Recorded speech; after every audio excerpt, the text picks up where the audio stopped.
the children of Guyana soil.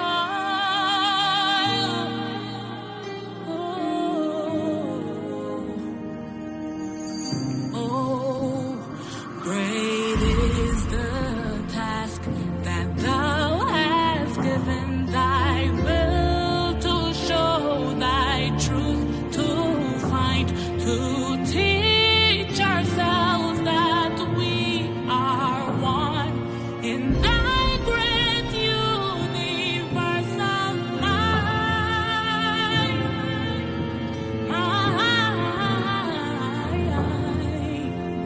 Yea, but not in vain. We'll strive to build a new Guyana, great and free, a land of glory and of hope, a land of love and unity.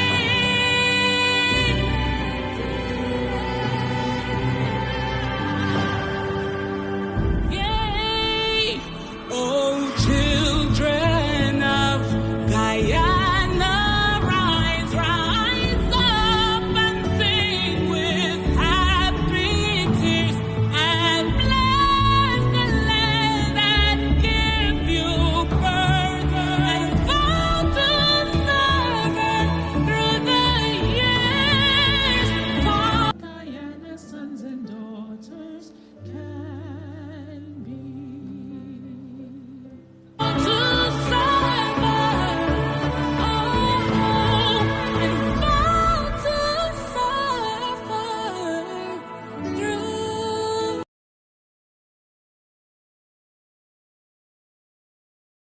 And far-stretching sea, so like the mountain, the sea, and the river. Good morning, Mr. President.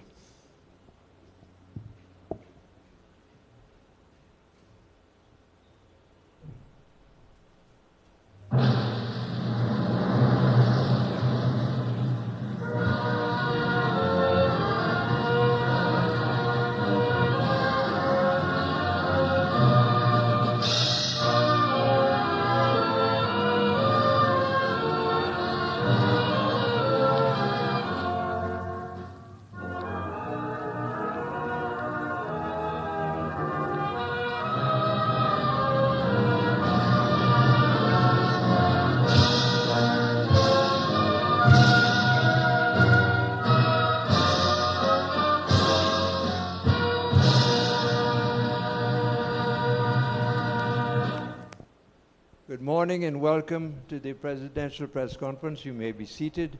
The President will begin the press conference with an opening statement, and then we'll move, as I explained, to the Q&A.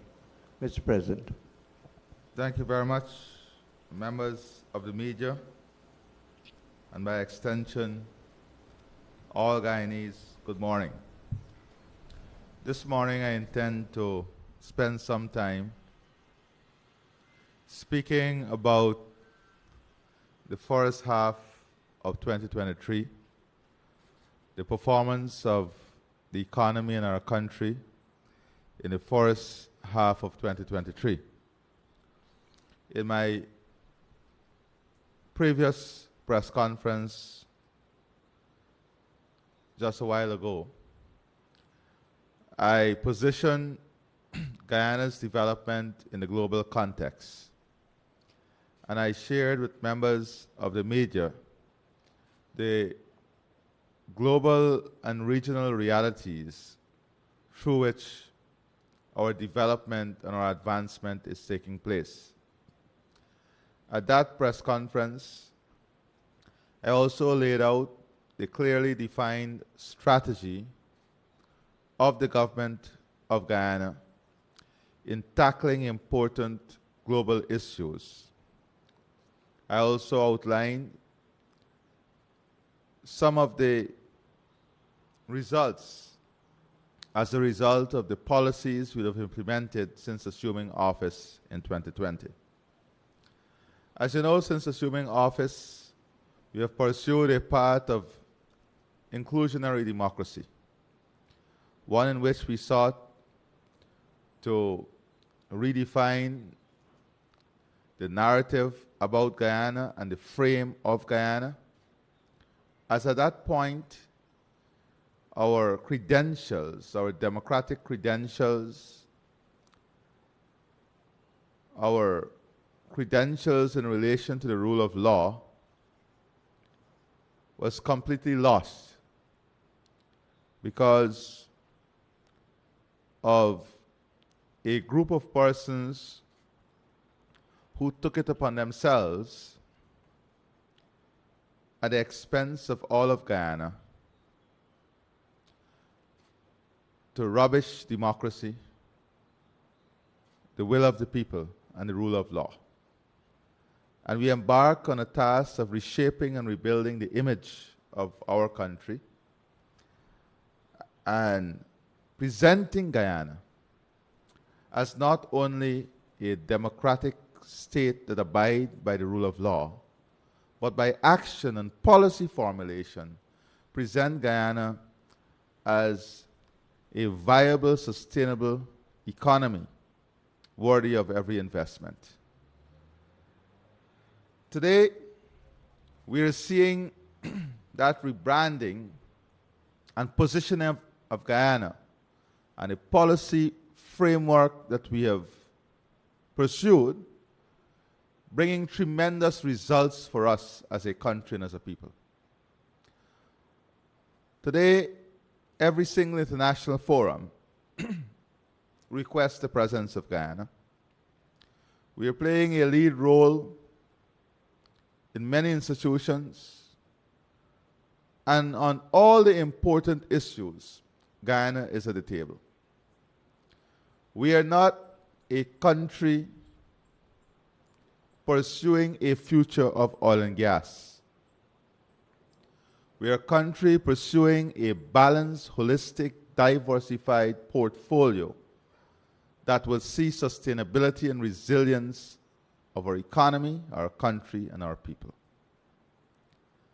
And that is the context through which the investment in Guyana and the different sector is taking place.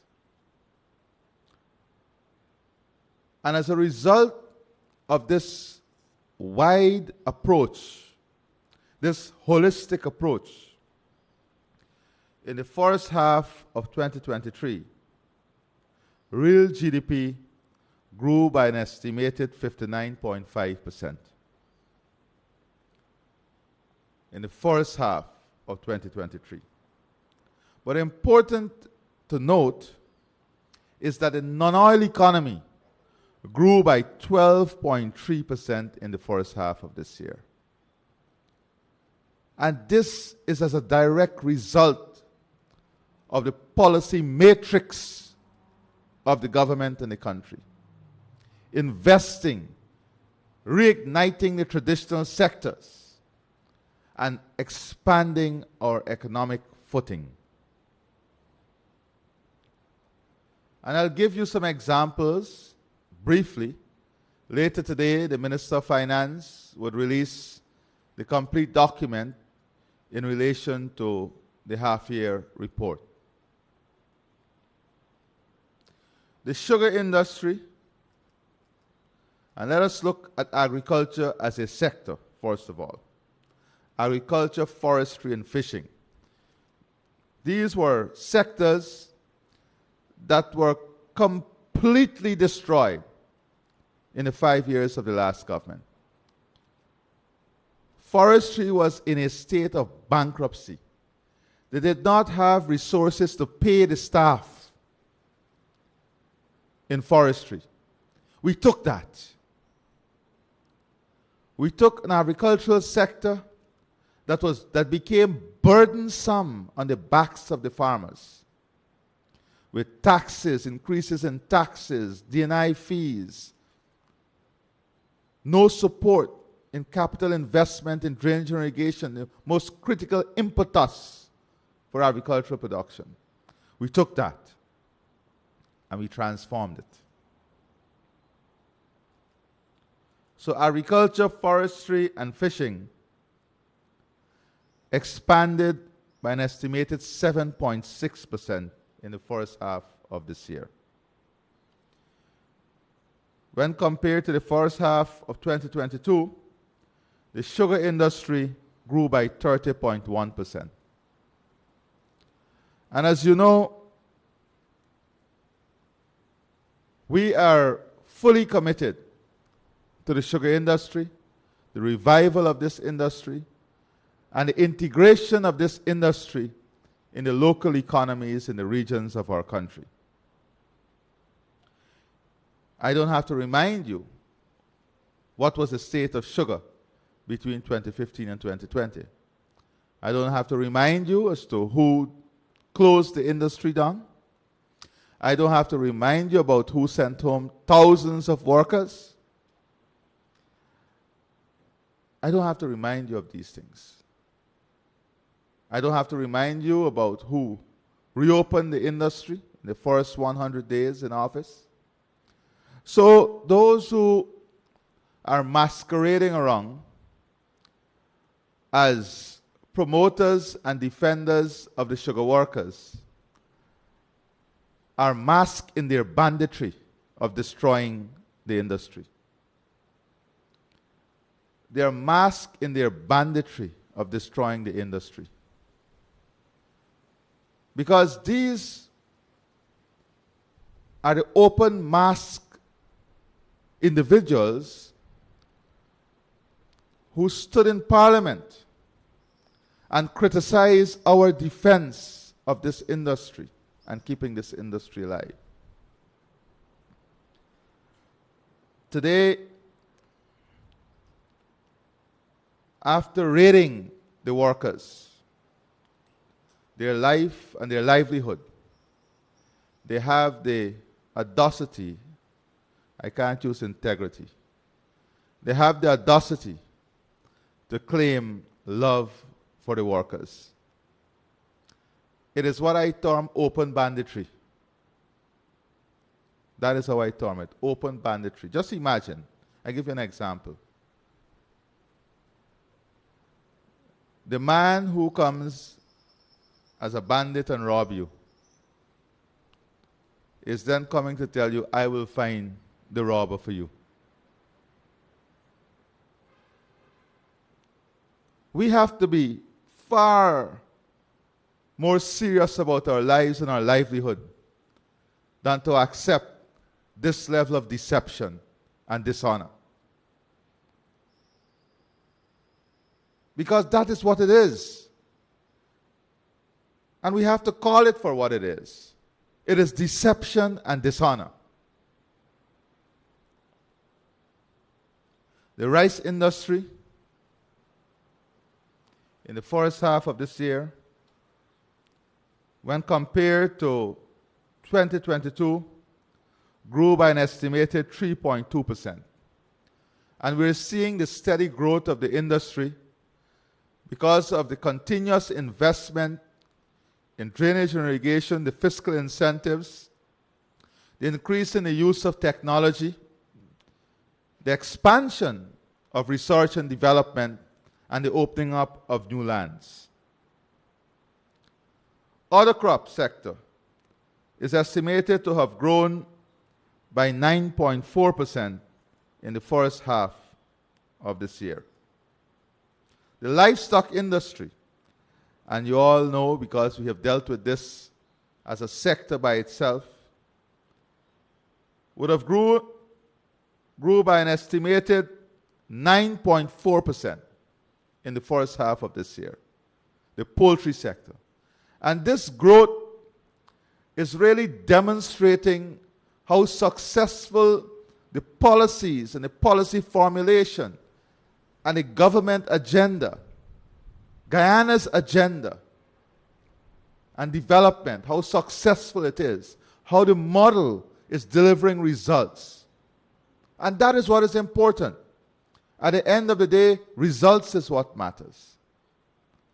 And this is a clear demonstration as to how the model, the development model that we're using, is producing that result. So the livestock industry has expanded by an estimated 4.7%.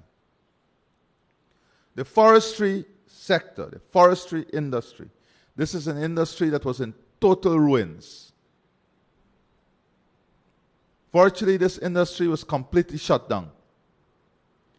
The forestry sector in the first half of this year grew by 4.5%. 4.5% growth in the forestry sector. Now, when you understand the nature of the growth of the productive sector, you will know that this growth is linked to critical components of the economy: transportation and logistics, food, mechanical services, machining services, drivers.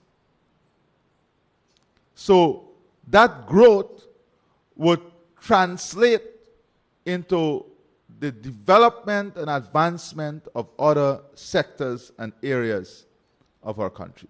And this is how the growth translates itself into benefit at a community and household level. It is because of this expansion that is taking place that you are seeing the increases in the salaries for skilled and semi-skilled workers, whether it's drivers, mechanics. And before I leave the issue of sugar, there is ongoing consultation with the workers on the issue of, and they have raised an issue in relation to the number of work days that they're given. Because as you know, in the industry, it is work days. And they're asking for a minimum number of work days at 5, at some estate, and 6. And this is a conversation that is ongoing with our sugar workers so that together we can find that common solution. We're also going to have consultation with our teachers. As soon as I return from the UN, those consultations will commence so that that category of workers, I've already instructed that the Minister of Health move forward the plans of the second wave of consultation with our health workers, our nurses, because we want to target a holistic menu of measures that will improve the welfare and well-being of our workers all across Guyana. The fishing industry. No, for 5 years, we had no communication on these sectors. You never heard policies surrounding aquaculture and fishery. But today, because of the robust policy environment, we have been able to advance our fishery sector. And in the first half of this year, we have seen the sector expanding itself by 9.9%. 9.9% in the first half of this year. Whilst the extractive sector, the extractive industries, mining and quarrying, showed an overall growth of 89.9% in the first half of this year, with very strong growth in the petroleum subsector, as is anticipated, growth of 98.4%. We are working now with our miners, our gold miners, and the bauxite industry on a path of one, expanding production and going to the root cause of the slothful decoration in the first quarter of this year when we look at the gold declaration. We have seen marked improvement in the last 30 days. But that is an ongoing conversation that will be supported by various consultation, investigation that we are doing in the entire sector so that we can have a firm understanding and take the necessary policy, make the necessary policy intervention that would see the continued growth and expansion of this industry.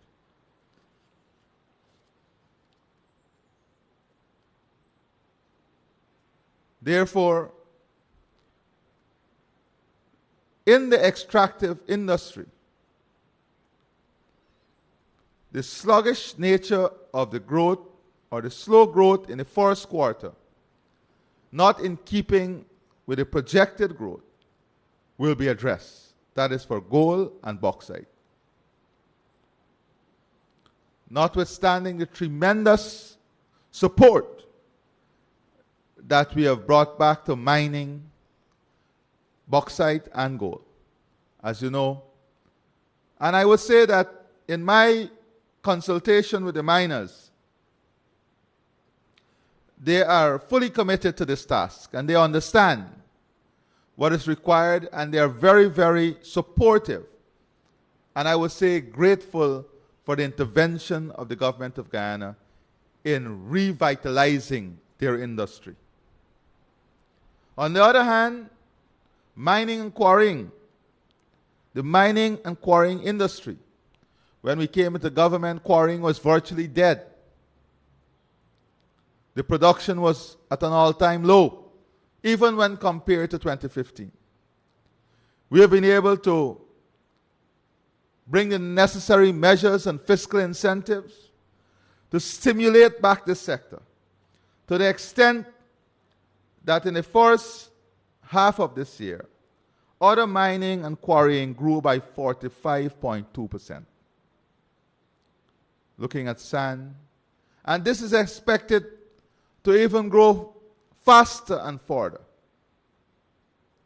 And this is as a result of the massive expansion of the construction sector and the building out of Guyana, both by the public, private, and families, because families are building their homes too.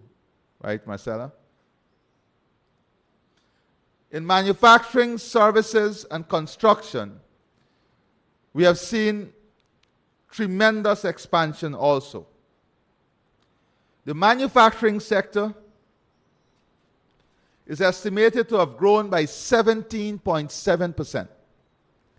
And this is important because these are the sectors that we are putting a lot of emphasis on.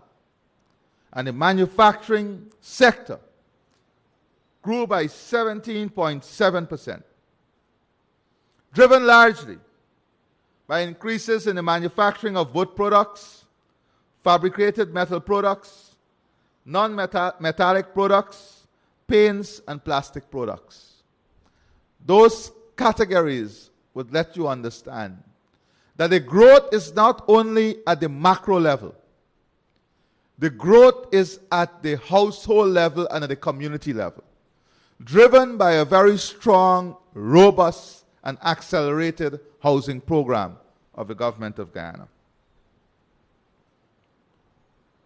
The services industries, if you look at the services industry, that is largely reflective of what is taking place with wholesale and retail sale, grew by 9.1%. The services industries grew by 9.1%.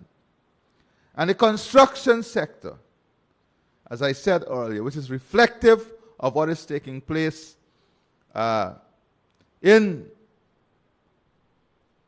the development of our country. You know, key international figures describe Guyana as a construction zone because the entire place is being rebuilt. And many persons who are back over the last 3 weeks are amazed at the pace of development. The pace of development is second to none. So the construction sector has grown substantially in the first half of this year by 44.1%. 44.1% growth in the construction sector. When you look at the monetary developments, you will see that credit to the private sector grew by 5%. Credit by the private sector, credit to the private sector grew by 5%. And this growth is expected to further advance in the second half of this year. Credit to business enterprises in the services and manufacturing sector. Now, this is important because these are sectors that we are building for the future. Credit to business enterprises in the services and manufacturing sectors grew by 3.3% and 8.9% respectively. 3.3% and 8.9% respectively. Real estate mortgages, that is, mortgages for homes, new homes, construction of homes. Real estate mortgages grew by 7.3%, largely driven by mortgages granted for private dwellings. 7.3% growth. And this growth came also with reducing interest rates. So, when we look at the state of our economy and the matrix of the economy, you would see it is reflective of the policy orientation of the government, and the spread of development, the spread of growth is exactly what we are pursuing for Guyana. That is a very important point I want to make. Now, I have been in communication with the private sector, businesses across the country, and looking at some of the public commentary. And one of the issues in the public domain is the foreign exchange market. And I've seen a lot of debate in relation to the foreign exchange rate and availability of foreign currency. Now, it is important for us to understand that the foreign exchange market and the rate on the foreign exchange market is no longer determined by the government, but to a large extent by market forces of demand and supply. And I think recently in one of the press conferences of the Vice President, he pointed to this and he elaborated on the role of the market, issues of hoarding by market players. But when I review the statistics from the Bank of Guyana and the cambios, and listening to the governor of the central bank and the technical team, they're of the opinion, based on the data, that they have sufficient foreign currency to satisfy the existing demand. And there is continuous surveillance of this. There's a daily reporting mechanism on the clearing of the market by the central bank. However, notwithstanding this, I've instructed the Minister of Finance to convene a stakeholder meeting on Monday with the private sector, the central bank, all the commercial banks, and other key stakeholders to have everyone in the room and to discuss this issue in a holistic manner.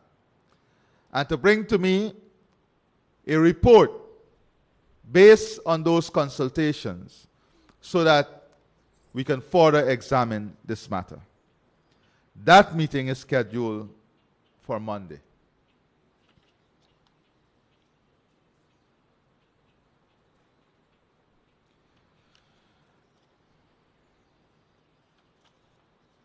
I don't want to go into the details of different sectors today. But I want to assure the Guyanese people that this is a government they can rely on. And we are a government that sticks to our commitment. We would recall that we went to the electorate in 2020 with a program described as a manifesto. And the electorate would have elected their government of choice based on that program. As I speak to you today, we are now exceeding the commitment we made in that manifesto. On the economy, I am currently re-evaluating our revenues, projected revenues, the economy, based on its strength, to analyze whether and when, not whether and when, because we have the capacity, and further adjustment in the daily minimum wage. So this is something that I am presently reviewing with an aim at a further adjustment in the daily minimum wage.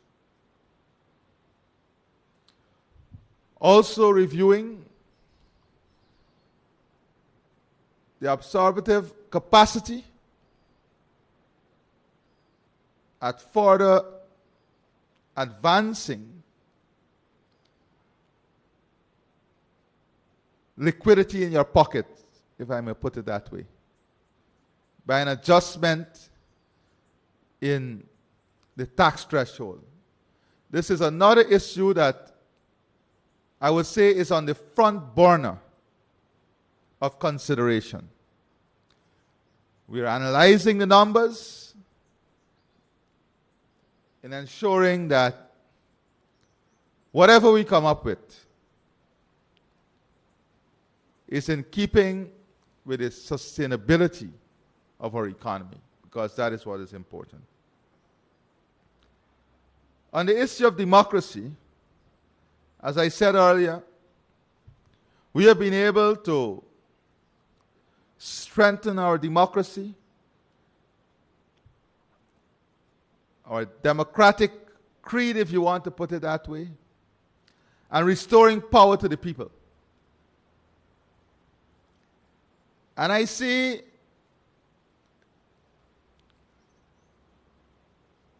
some voices on the matter of democracy that were voiceless when democracy was under threat. That exhibit complete lack of spine when the branches of democracy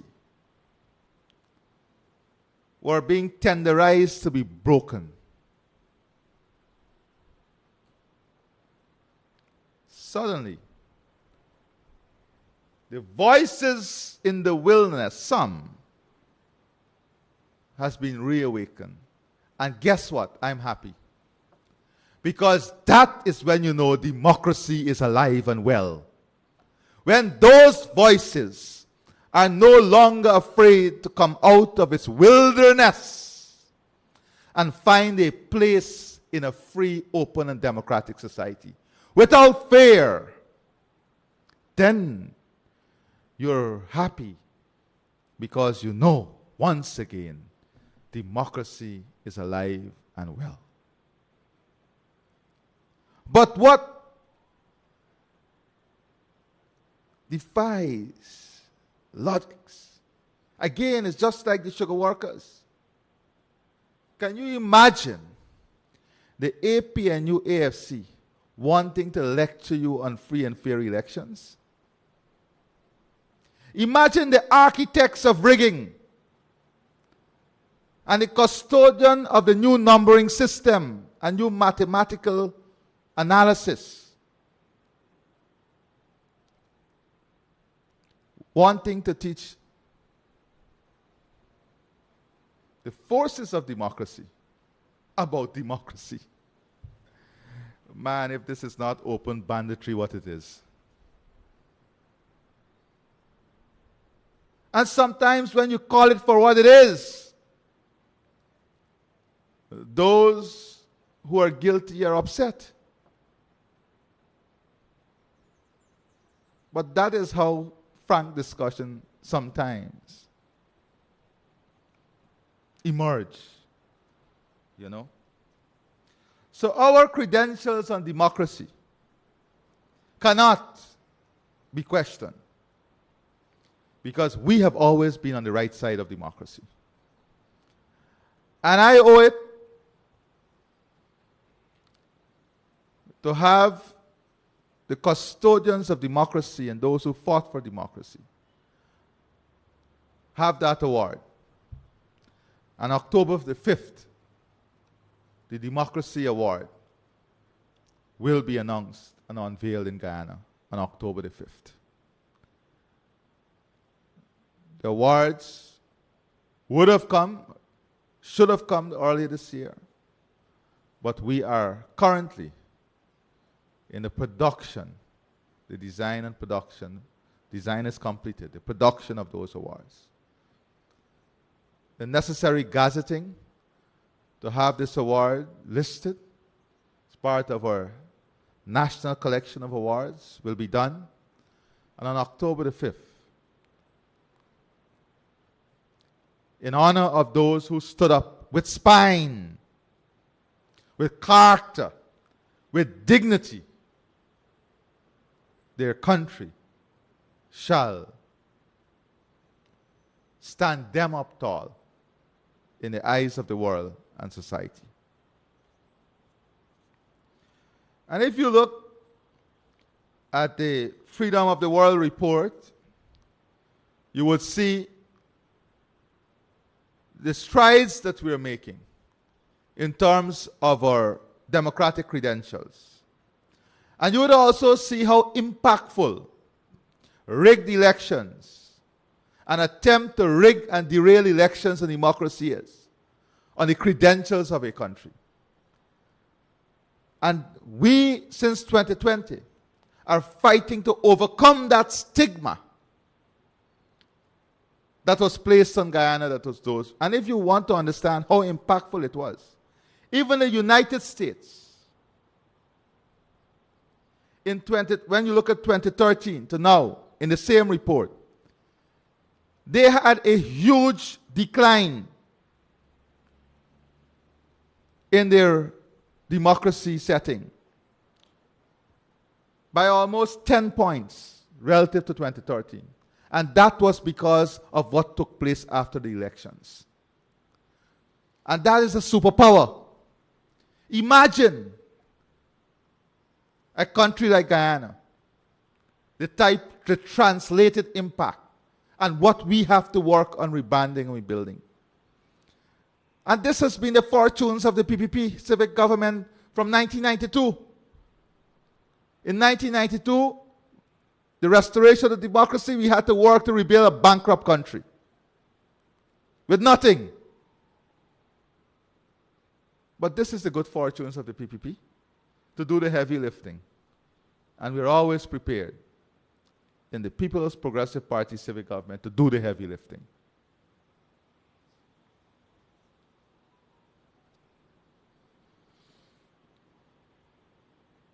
I want to say to you that our development and our democracy is built on what I would term an inclusive democracy model.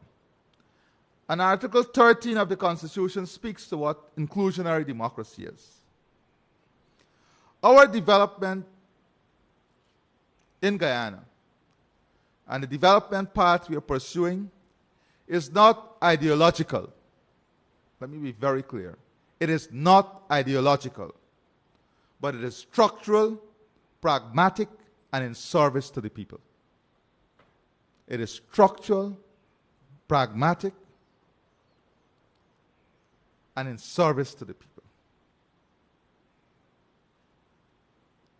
And we're able to achieve this transformation and development because of the hard work of the people of our country.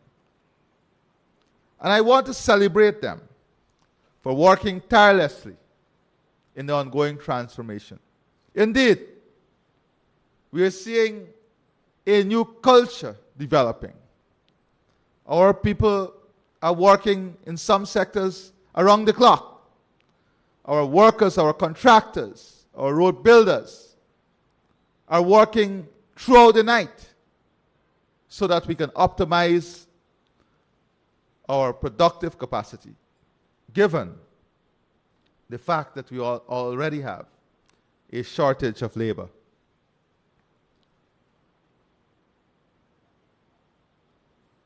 So our development model is a people-centered model, one that engages and empowers the population to be part of and have a stake in the development of our nation. Later this week, we'll be commissioning another such project where we brought together women, and in record time, we were able to create one of our first urban eco-lodges. Later this week, we'll commission that. Because for us, empowerment and prosperity must be built bottom up. And that is how we are building it. Whilst we are focusing on a macro transformation, we are building bottom up the empowerment of families and communities. And this, for us, is very critical. Since assuming office, I have conducted hundreds of outreaches myself. Hundreds of outreaches all across the country. And the cabinet has conducted thousands of outreaches all across the country, directly communicating to the people and listening to them.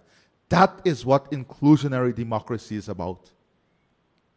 That is the hallmark when the ideas of the common man, when the voice of the common man finds itself in the discussion of the cabinet of the country. When the ideas of the common man, when the ideas of the people in society shape the policy formulation of the country, influences the policy formulation of the country, that is what inclusionary democracy is. So, my friends, I can go through a list of areas through which we have had consultation. Whether you talk about the low carbon development strategy, the real estate legislation, electoral reform, the farmers and fisherfolk issues, miners, leaders and business community, the private sector. And on every occasion, as is required by me in the Constitution, I have consulted with every stakeholder, including the leader of the opposition, on matters of the state. For a matter of fact,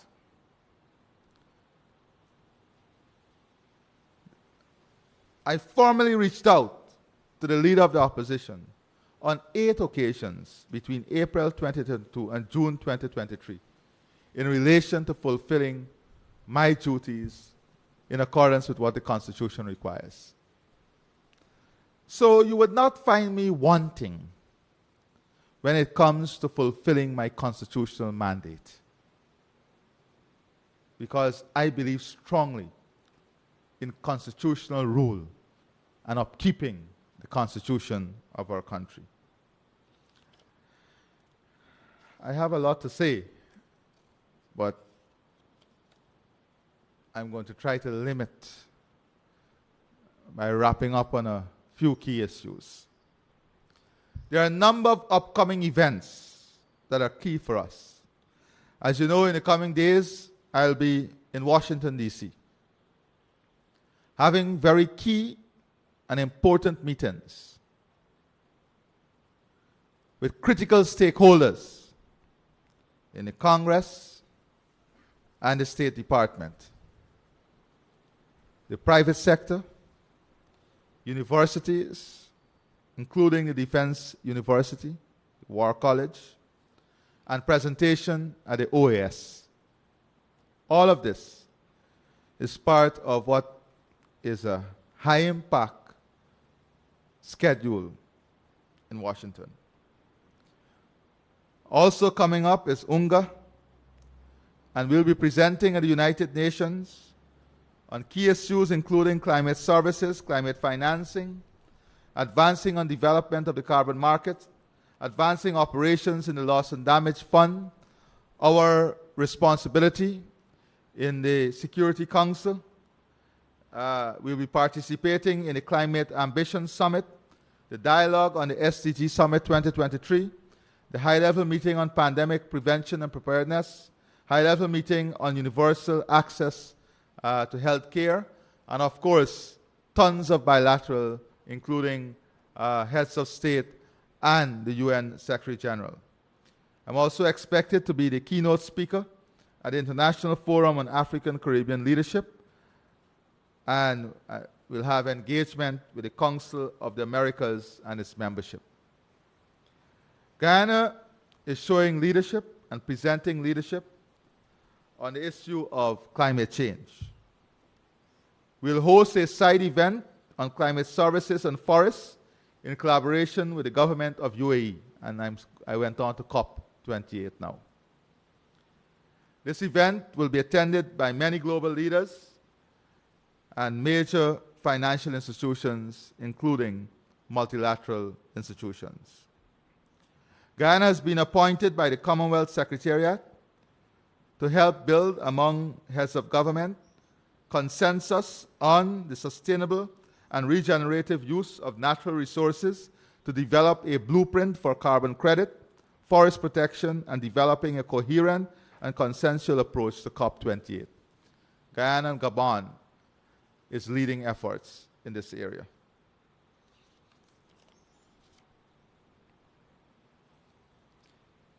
The government will continue to put environmental preservation at the heart of what we do. This will never change. Guyana is just one of 4 high forest cover, low deforestation countries in the world. That is why the recent coup in Gabon, another HFCLD country, is of concern to us. We don't want that to affect its environmental protection efforts. We are more than willing to help them to continue the preservation path. There are a number of anticipated outcomes at COP28 that we are pursuing.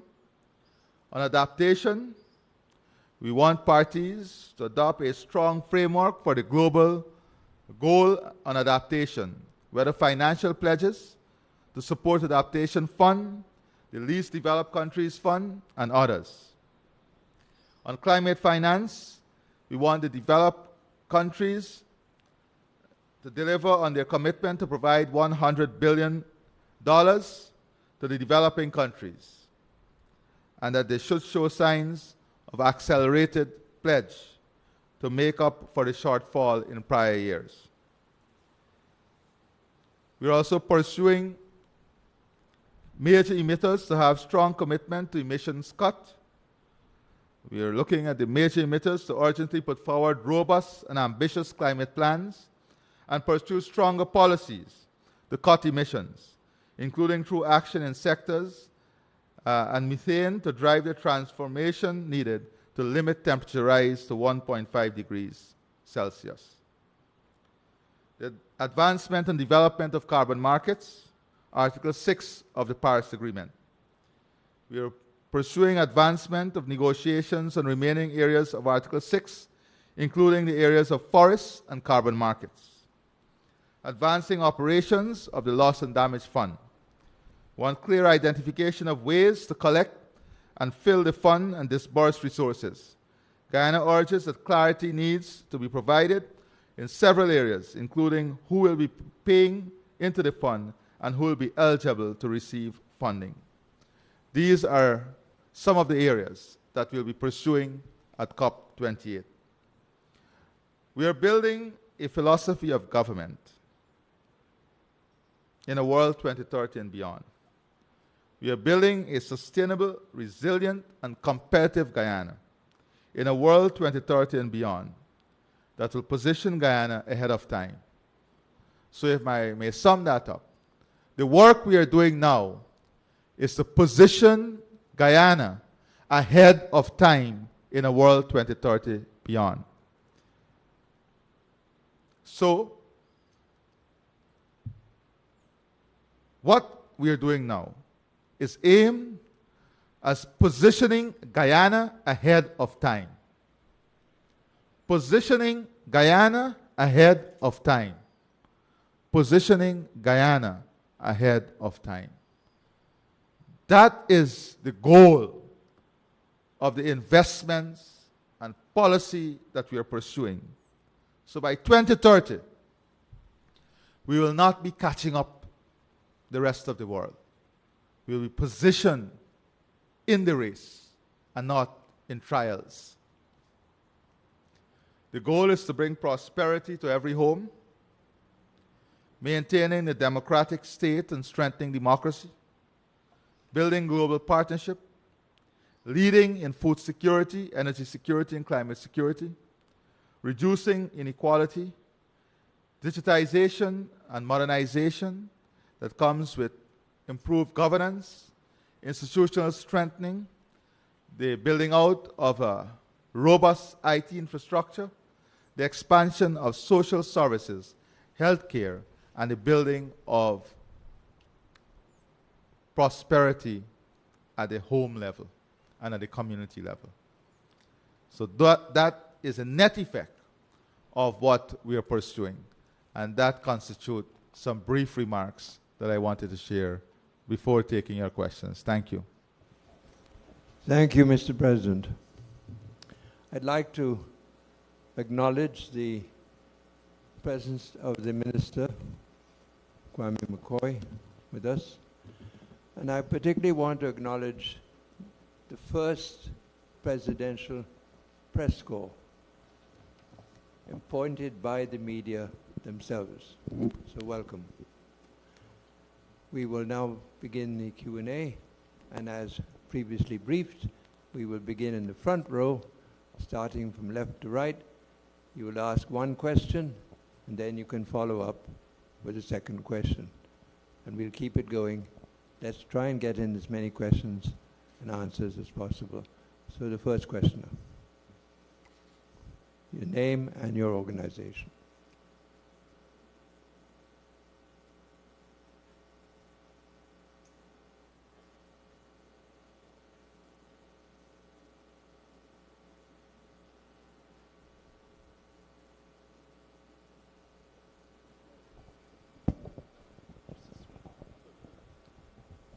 Good morning, Mr. President. Saskia Warwick, NCN News. I have a health-related question firstly. Mr. President, a health-related question. At the commissioning of the Victoria Lily Primary School recently, you gave a stern warning to healthcare workers in Region 3 about the quality of service not matching the investments being made. Mr. President, could you say what are the measures going to be put in place in that regions and also other regions?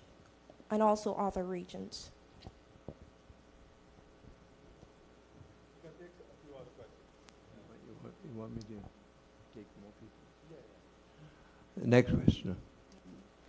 Good morning, Mr. President. Cassie Henry, DPI. So some time ago, we would have heard about a potential food security legislation, or rather, a food security and nutrition bill. Could you provide an update on that? Okay, we'll go with those first two questions, and then I will allow follow-up. President. All right. Thank you very much. So to begin with, yes, I did say, and I said this when we came into government, that we are going to make steady effort to improve the service at various sectors in our country. And health services is a key and important service. And I have been at pains. First of all, let me back up by saying that I have publicly acknowledged the tremendous work our healthcare workers are doing across the country, especially during the period of COVID. Now, the health system is being put a strain as I speak to you now, not only in Guyana, but the entire region. You know, we have shortages of nurses.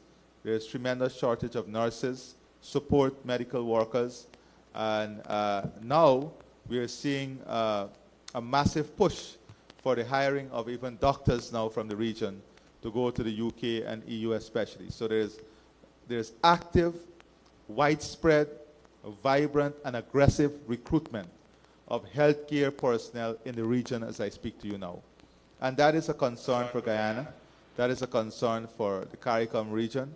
And that is why we're investing now in expanding the availability of training, paying for that training, nurses and all others, so that we can build our capacity up.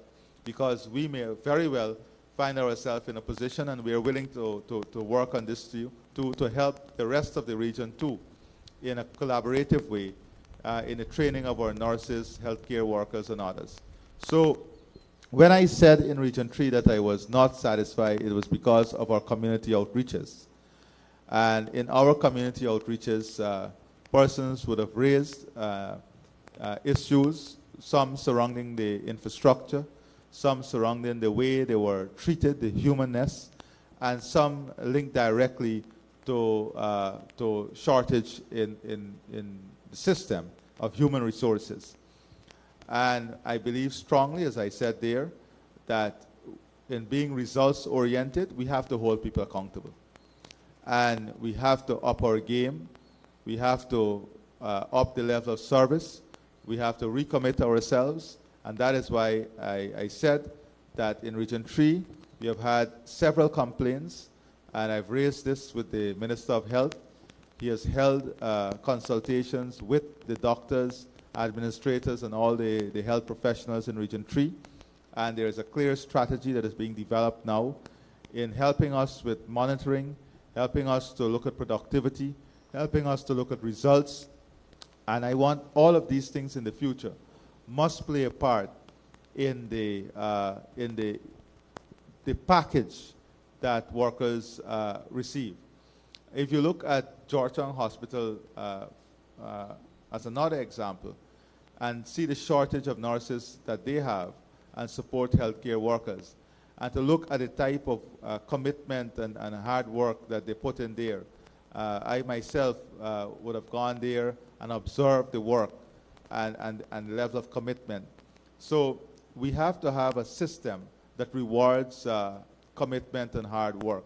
And the investment that we make in a different sector must be reflective in the quality of care. And that is what I want to ensure, and that is what the government must ensure. There must be direct correlation between the investment and the quality of care or quality of service. Now, we will be having a national evaluation of this. We had one when we came into government. We took some actions. One of the major concerns at that time was the availability of medical supplies and medical supplies, including medication and so on. We had a very, very low percentage of supply in the regions. We were able to take that to almost 100%. We have implemented measures. And now we have to go a step further in looking at the human resources gap and to look at that service delivery. On the food and security nutrition bill, that is a very key issue for us, but we are working with this along with CARICOM. As you know, we have responsibility for food security and agriculture in CARICOM. So we want not only to target food security as an issue, but to address the issue of nutrition with that. So we are looking, I know the AG has been working at a universal type of legislation that can be shared among the different countries in the region so that we can have a common approach to this. Do you have a follow-up question? Do you? We'll start on the second row, beginning from the left. Good morning, Trina Williams from Guyana Chronicle. My question is, recently opposition members have been pushing the narrative that you need to meet with them in order to make progress. And they have also constantly criticized you for meeting directly with the people. What do you have to say in response to this? If I'm criticized for meeting directly with the people, I welcome that criticism. It's constructive criticism. They may think on their part it's constructive criticism, but I have no intention of reducing my interaction with the people. For a matter of fact, I'll be stepping it up because I believe in the power of the people. I believe in their voices. I believe in their ideas. And I believe I have a strong responsibility to the people of this country who are the electorate, one, and who are the custodian of everything we have here. Secondly, in relation to, I outlined earlier that I have fulfilled my constitutional duty. I have, I am very open. I think that my government is one of the most accessible government. And if someone has no interest in meeting, that's their choice. But I have fulfilled my constitutional duty of fulfilling the necessity to consult. Now, let me be very clear on this matter, because I've seen in the Mara Waves yesterday statement by the opposition leader. Now, the opposition leader is an individual. The opposition is a wide collective of people. And I've had engagements with many members of parliament, many executives of the PNC. For a matter of fact, we have a number of requests, scheduling of engagement. And they can tell you that from time to time they will raise issues, they will share concerns, and they can tell you as to how they have found the listening ear of my government. So we can never be found wanting when it comes to consulting. Do you have a follow-up? No, I don't have a follow-up. The next questioner.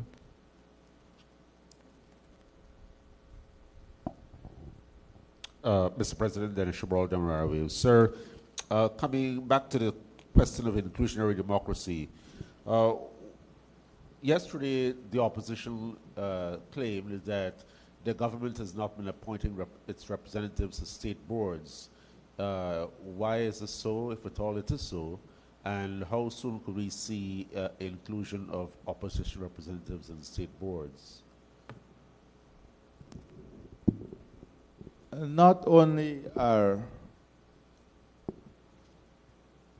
persons who are affiliated with the opposition appointed to state boards, but if you look at the government itself, you will see that very senior members of the last government are part of our governance mechanism. We are fully committed to ensuring that all of Guyana is represented on these boards. And, you know, when I was Minister of Housing, I said that this claim sometime that fits a narrative, if you examine it from a factual perspective, take for housing when I was there, and look at the allocation of house lots, you would have been shocked. You'd have been shocked. And we have a history of dealing with things in a very equitable manner. So not only are we committed to having affiliates and members of the opposing side incorporated in government and board, but soon you will see appointments at international level that will also include such persons. Dennis, follow up. Yes, but Mr. President, there are a number of boards that statutorily require representatives from the opposition where they have to nominate. Has this been happening? Every statutory requirement and provision has been applied, and we have committed ourselves and appointed boards based on those provisions, constitutional and statutory provision. I can assure you of that. When it comes to the appointment of statutory boards, constitutional boards, all of this, whatever was required of me in the Constitution, I executed it. We move on to the next questioner. Good morning, Mr. President. Vanu Manikchan, Guyana Times. What can you say about the appointment of a substantive Chancellor and Chief Justice? Well, I can't say much at the moment, but to say that we have now a Judicial Service Commission. My last update from the Commission is that they have started their work. They're looking at the judiciary in a broad and holistic way to see, because it is not only Chancellor and the Chief Justice that we are talking about. It is vacancies that exist in the entire judicial system. So they're looking at this in a very holistic and broad way. And I don't want to speak on behalf of the Judicial Service Commission, but I know they have started their work. Follow up. Okay. Yes, my follow-up is actually on your opening statement. You mentioned consultations with teachers upon your return from the UN. Is that going to be salary increases that were promised? I don't know that consultation is only about salaries. I can't preempt what the teachers would raise with me.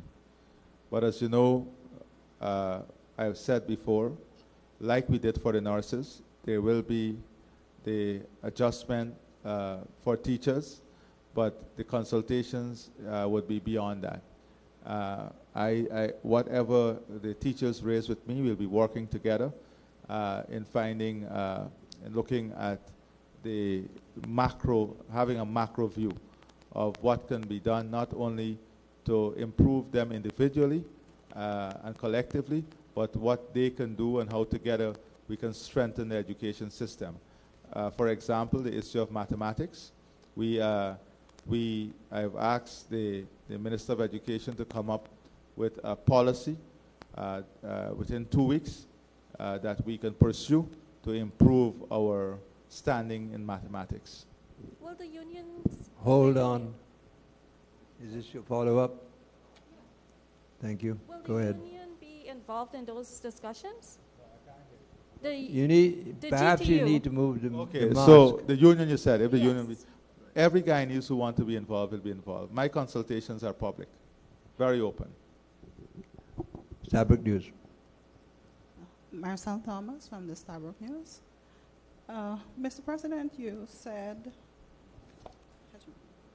that you had, I don't know if I heard you correctly, but you tell me, you said that you formally had reached out to the leader of the opposition 8 times or informally? I'm trying to get clarity on that. That's not a question or a follow-up. I just want Formally.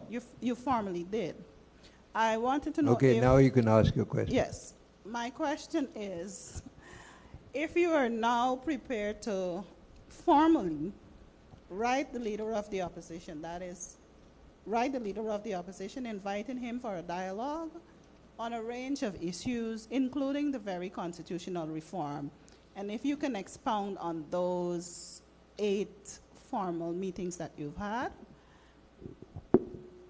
I don't have to, I can share with you all the letters because they're already in the public domain. I can share with you all the communication in relation to that. I can have the office share that with you because I can't go through each letter with you now. Now, let me say to you that I have fulfilled my constitutional mandate and I intend to continue to do so. Now, I don't understand why this burden is at my foot. Because I'm saying to you that I've fulfilled all my constitutional mandate in relation to consultation with the leader of the opposition. And the issue of constitutional reform, that is, as you know, the consultation for constitutional reform will commence, as I said, in the last quarter of this year. I think the mechanism is being placed, the institutional mechanism is being put in place now. That is the last update I had from the AG, so that the national consultation on constitutional reform can commence. And of course, there's a formula for the establishment of that consultation, consultative body, and the opposition is very much a part of that. So I don't know what else is needed.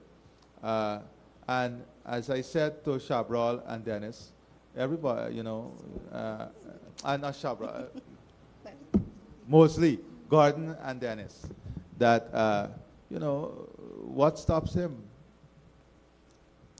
from calling? No, I was trying to get if Is this a follow-up, or are you trying to explain yourself? Yes, yes, sir. I'm trying to explain myself before I get the follow-up. I'll permit it. Thank you. I was trying to find out if you're going to take a formal approach in the writing to invite him for dialogue. And dialogue on what? On a range of issues. There are a number of issues to discuss. But Master, I don't know, because you were speaking, I don't know if the leader of the opposition gave you a list of issues, but I can say to you that I don't know, I can't speak in abstract. Dialogue on what? On all the dialogue that is required in keeping with the Constitution, I've executed my mandate. That I can say to you clearly. And every time it is required of me to formally engage based on the Constitution, you can rest assured I will be doing that. If I may, the President has said very clearly that the leader of the opposition can call him at any time. Your follow-up. Thank you, sir. My follow-up piggybacks off of Vanu's question on the appointment of the Chancellor and the Chief Justice. The same opposition leader, Mr. Norton, has proposed, he has said that he's prepared to accept the, how you call it? Mind blank. Mind blank. He's prepared, sorry. He's prepared to accept the current Chancellor and Chief Justice. I want to know if you would go ahead with those appointments. Well, I've answered this before. There's a way in which things are done, the right way and the wrong way. And I've said what is the right way and what is the wrong way. Now, the Judicial Service Commission is in place. I said that was a key and important body that had to be in place. The Judicial Service Commission is in place. That commission will now conduct its work independently, not only the issue of the Chancellor and Chief Justice, but I know they're working on the judiciary in its macro form, because there's a lot of vacancies and appointments that needs to be made. Having said that, I've repeatedly said, the country is not without a Chancellor and Chief Justice. We have a Chancellor and Chief Justice who are empowered to execute their duties to the fullness of the Constitution. Back row. Your question? Front row again. First person. Chronicle. No. Second person. Do you have a question? Excuse me, I have a follow-up. Hold on. To your left. Go ahead. Okay, Mr. It's President. not a I have- follow-up. You're getting another question and a follow-up. Okay, well, I just would like to bring it back of the performance of the non-oil economy. I know that you mentioned that sugar performed well in the first half, and with the Rose Hall estate anticipated to open this month, how do you think that this would improve the lives of sugar workers and the Guyanese economy as a whole? Well, it's not only the sugar workers, it's the entire communities. You know, when the sugar estates were closed, many of these areas were ghost towns. I was one of the persons who marched across this country for sugar workers and for the sugar industry. Ramjitan was nowhere there. He was on the other side of the table shutting it down, making all kind of derogatory statements. So how it helped, just think about communities where thousands of jobs were brought back on. You have more than 7,000, close to 8,000 persons employed in the sugar industry. Their families. By extension, they're spending in the community that adds the community disposable income. Gaisuku also invests in drainage and irrigation in the different areas that they're in. They invest in community services, including recreation facilities, clinics. So it is an integral part of our village economy, our community economy, and our regional economy. So the improvement of the sugar sector and expansion of the sugar sector is not only critical for at the household level and the community level, but it's important at the macro level too. We have to ensure that we rebuild the industry to be sustainable, to be resilient, and to be competitive. And that is what we're working on. So the mechanization, the use of technology, and also the improvement in yield and the variety that we're using are key components of all of this. The agri part of the business also. Follow-up? No, I don't have any follow-up. Thank you very much. Next questioner. Dennis? I just want to make sure, because I can anticipate, all the media houses were invited. Right? Thank you. Mr. President. Was there an excuse given from Kaichor News and the others who were not here? No. They did not submit a name. Okay, please proceed.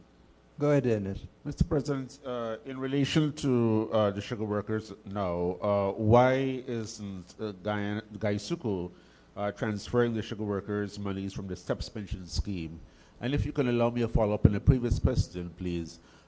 In relation to the Chancellor and the Chief Justice, aren't those outside of the remit of the Judicial Service Commission as far as appointments are concerned in your consultations with the opposition? No. So I said the Judicial Service Commission because we have, my view of this is we have to look at the entire judiciary. We are not without a Chancellor and Chief Justice. I want the work of the Judicial Service Commission to be expanded so that we can understand the fullness of the issues and challenges of the judiciary so that we can approach this in a holistic way. I point to the fact that there are numerous vacancies within the judiciary itself. Now, at the appropriate time, just as I've appointed a Judicial Service Commission, this matter will be dealt with. This, I have not said in any way, shape, or form that this matter is not going to be dealt with. But let me also say to you and remind you again that our country is not without a Chief Justice or a Chancellor. I just want to keep reminding you because, you know, it can be easily misinterpreted that we are without a Chief Justice or a Chancellor, which is not the case. They have, the Chief Justice and Chancellor have the very clear, their very clear mandate, and they are executing that mandate in line with the full powers assigned to them by the Constitution. Dennis, I will take it that that was seeking clarity on an earlier question, so I will allow you a question and a follow-up. Right. So, Mr. President, there is the outstanding question with respect to the STEPS pension scheme. Why has Daisuko not transferred the money? So that is what I'm looking for all the numbers. So I want to be very, very clear with you as to what we have done. And whatever Gaisuku has to transfer, we will transfer. I will seek from the Minister of Finance and Gaisuku the information. But let me say this to you. When you talk about transfer of money, since we came back into office, almost 2,000 persons were re-employed who were fired by the last government in Gaisuku on sugar. The Rose Hall estate is now scheduled to be reopened. The government has fully funded the reopening of the estate to the value of $8.8 billion. Almost 1,300 persons are now employed at Rose Hall. There is a current vacancy for 800 cane harvesters. With the reopening of this estate, there's a current vacancy for 800. So not only are we bringing back those who were fired, but we are opening up more opportunities. We have expended in capital support more than $17 billion. So when you're talking about transfer to help sugar workers, to keep them alive, to keep food on their table, to keep their children in school, because during those 5 years, no one had any interest. It's the PPP Civic and a few partners, GAU, that fought tooth and nail, that ensured that many communities, the then government, Ramjitan, did not know that in Wales, people could not find money to send their children to school. They could not put food on the table. Members of the diaspora used to come every single month and support families with food, bring in school supplies. Many children were taken out of school when Ramjitan and his cohorts shut down their estates and sent home the workers. That was the effect, the net effect. They cost children their education. They cost families their honor. They took away food from the tables of people, children. What manner of people can now claim love when they took away? They are the ones who took away food from the table of these families. And it hurts me. This one hurts me a lot. Because I know what those families went through. I used to go every single week to different communities with the then leader of the opposition, vice president now. We knew the suffering. How many children were taken out of school? The same thing for rice in Essequibo. But what Ramjitan and the others want to do is to play on the short-term memory of people. And it is inconvenient and dishonest and disheartening.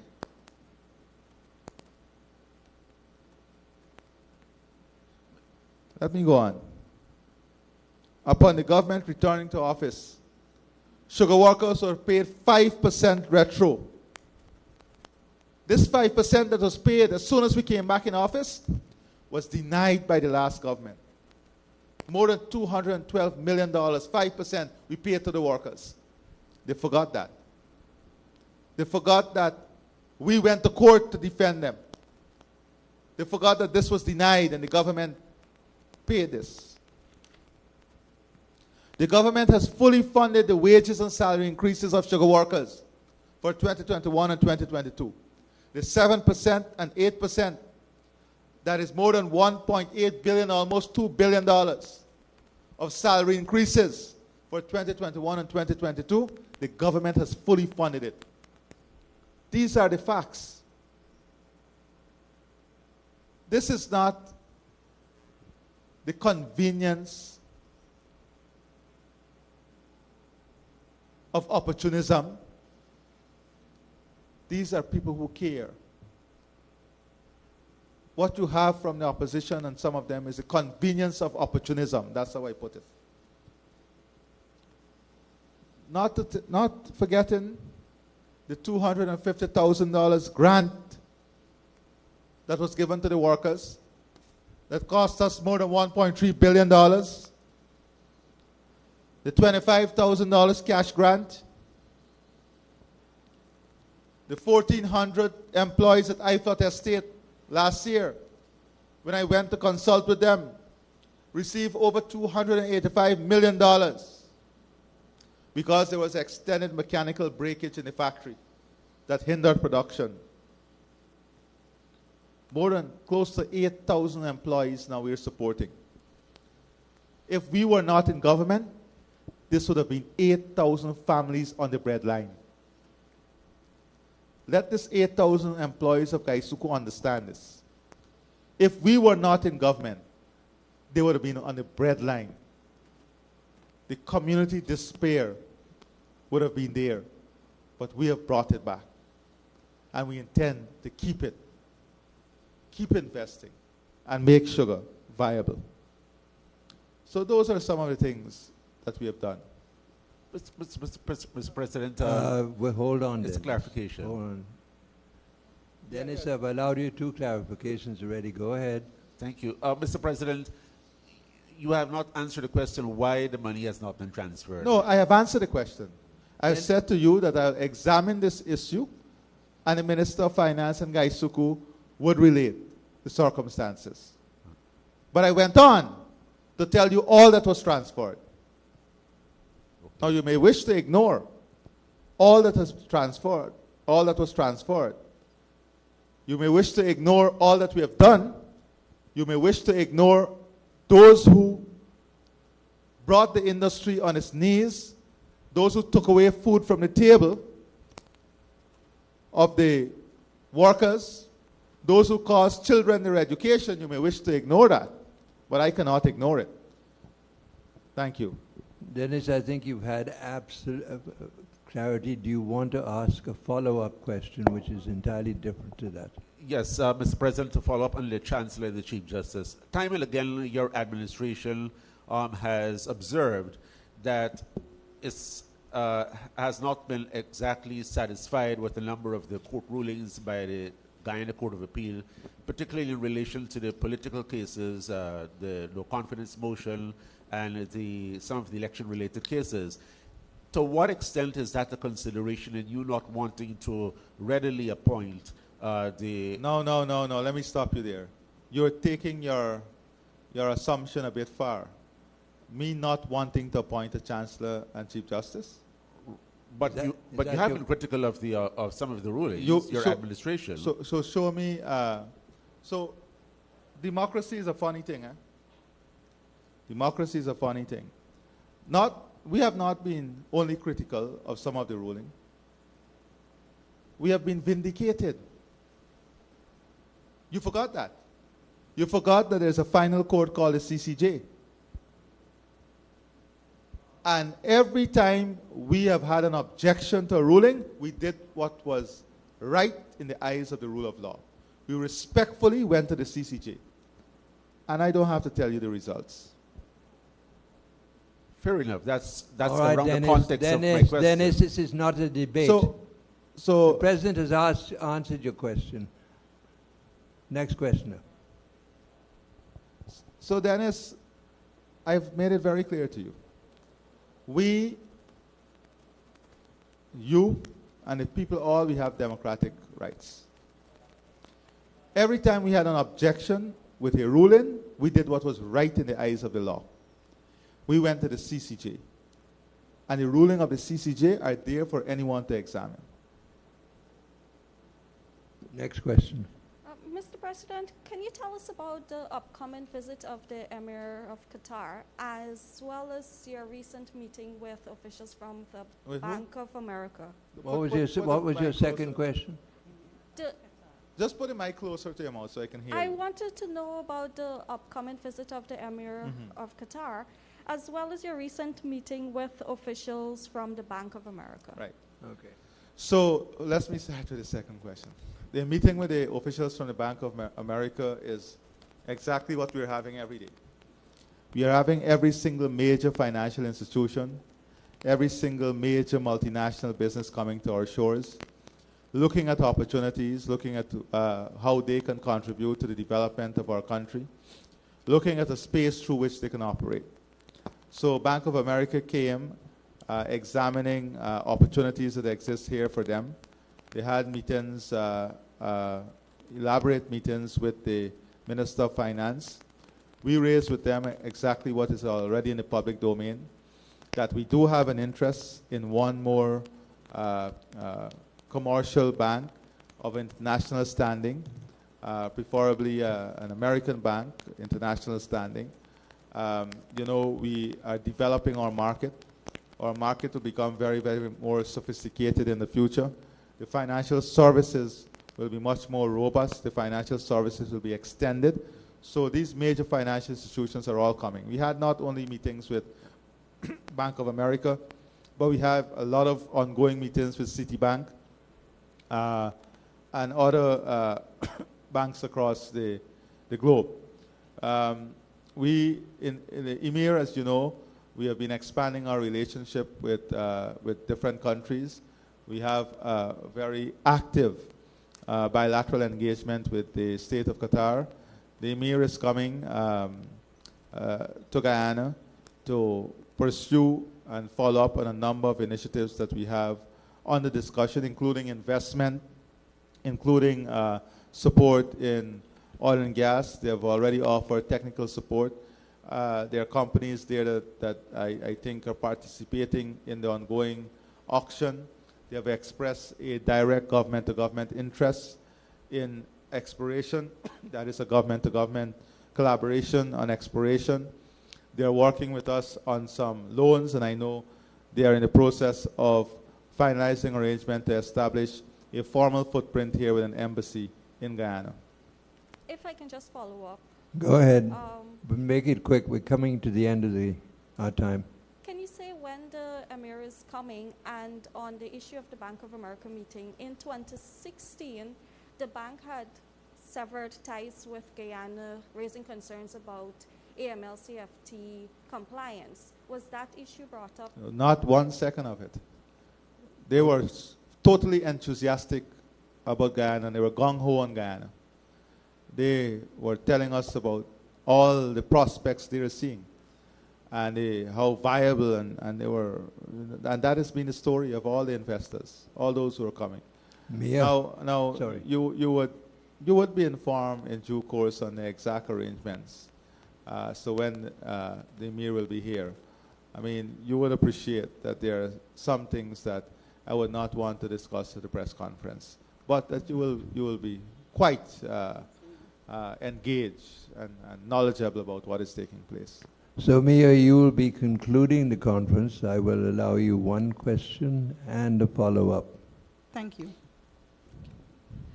I take you back to the same Chancellor and Chief Justice issue, Mr. President. Mm-hmm. You keep emphasizing that we have a Chancellor and we have a Chief Justice. That is a fact, we do. But the fact is also they've been in acting capacities for the longest, with one being for nearly 20 years. Mm-hmm. Isn't that an indictment on the respective governments who've been in power, including yours, on how you view rule of law and the importance of the judiciary? No. You don't think so? No, because the roles and the function of the Chancellor and Chief Justice, as anticipated by the Constitution, is fulfilled. Just like you have an acting Commissioner of Police. Yeah. So I'll be clear. There is a Chancellor and Chief Justice in the office of the Chancellor and Chief Justice, fulfilling the functions of the Chancellor and Chief Justice. There are a number of challenges in the judiciary, including vacancies that the JSC is working on. And, you know, as I said before, this is something that will be addressed. So okay, Nia, hold yes, on. sir. You may not like the answer you got, but I'm not going to allow a debate. It's not a debate, Mr. What is your Nascimento. follow-up? I'm just trying Nia, to get I'm clarity. speaking. Mr. Nascimento. Hold a minute, please, and then you will My speak. name is Marcelo. Do you have a follow-up question? Yes, I do. Please ask it. But I also need clarity on the very question, Mr. I Nascimento. have been very clear. I think the President has been I've clear. been very clear on all aspects of this question that was raised. No, Mr. President, I wanted to know from you. Nia, if I you will were- not if- allow a debate. It's not a debate, Mr. Go with Please, your Nascimento. please I'm respect just- the chair. The President is I'm allowed. asking you I'm to just respect asking the you. chair. Proceed with your question. Go ahead. I was just asking you. You said that they're fulfilling their roles and what's not. Does that mean that Are they not? They are. Good. So Yeah. you agree with me that they're fulfilling their role? They are. Thank you. But I wanted to know from you if you're prepared as president going forward. Should you get another term, are you prepared? Are you comfortable with an acting chief justice, an acting chancellor to go on? Now, Fair question. I won't say that, I won't put it the way you're putting it. I would put it this way. I want to have, there are three arms of government. We want to have excellence at every arm. As I see it, when I continue in office, as we build a country 2030 and beyond, with the power of the people and the help of the people and the support of the people, and that is why I'm working with the people every single day, to convince them that I am worthy to be humbled by their support. And that is what is important to me. That is why it's a government that is working in the interest of the people and the service of the people every single day. And Now substantive I will. And I know that I will win your support too. No, Because I know you're a person of consciousness. So let me say that what I'm concerned about is an effective judiciary system. One that we can rely on, one that the international community can rely on, one that is efficient and supported by the necessary technology and infrastructure that will make them efficient, one in which we have the full complement of judges and magistrates, and that is what the JSC is working. So I'm not going to be confining myself to individuals or posts. I'm going to confine myself to the system, and I'm looking at a holistic system. All right? Thank you. We've exceeded our time by 5 minutes. I will allow you a follow-up question. My follow-up is on the important announcement that you made on the crunching of the numbers to ascertain if we'll have, you said, We're working on the income tax. the daily wage, Yes. the minimum daily wage, and also looking at the tax threshold. We're looking at the numbers. Yeah, I wanted That to is as far as I'll go. you know. That is as far as I I'll go. wanted to know if you've set What is the I know exactly where you're going. Well, And I'll say that as far as I'll go is that we are looking at it. okay. Thank you very much. You missed 2 questions when you had an opportunity to ask them. But listen, you guys know that I'm the most accessible person. So you can the- catch me on the sidelines. You can catch me in the corner.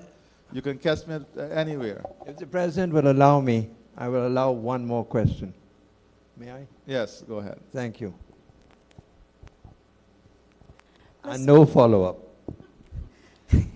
Mr. President, the CPL Cricket Carnival season has begun. Could you say what are your expectations in terms of visitor arrivals, and are you excited, especially with the performance of the Guyana Amazon Warriors, since we've lost no games as yet?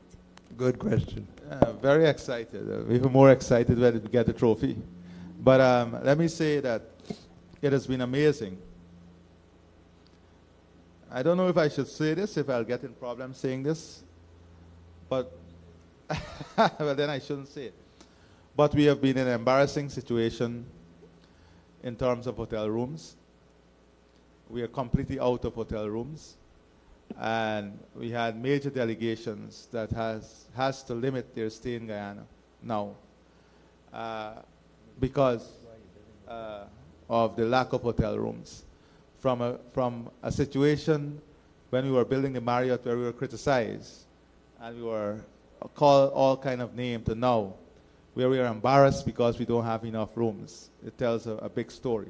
And that is why these hotels that we are building are so important, that not we, the private sector now. And we have to ensure that we expedite the delivery of these rooms. So the arrival has been enormous. There is consistent growth. You know, we have different challenges with this. 2 nights ago, I was awakened by calls from the airport of persons from the diaspora who were coming in. And they were relating to me that you had about 4 flights coming at the same time. And you had more than 600 arrivals at immigration. And they were lining up even outside of the facility onto the tarmac. So these are challenges that are coming. It's a growing market. We're going to invest to make it better. So we are very, very excited. I know the Minister of Tourism is very, very pleased with what is taking place so far. And, you know, the mood is one of, I think, celebration. I hope that the Amazon Warriors will keep that mood up until after the finals. So, thank you. I would like to, on the conclusion of this press conference, to emphasize the fact that we are now establishing a presidential press corps, and every media organization in the country was given ample time to appoint their representatives. If there's one media organization not represented here, it is their fault, not that of the office of the president. Thank you very much. We have now concluded the press conference. See some of the social media guys and so not here. One of them, you know.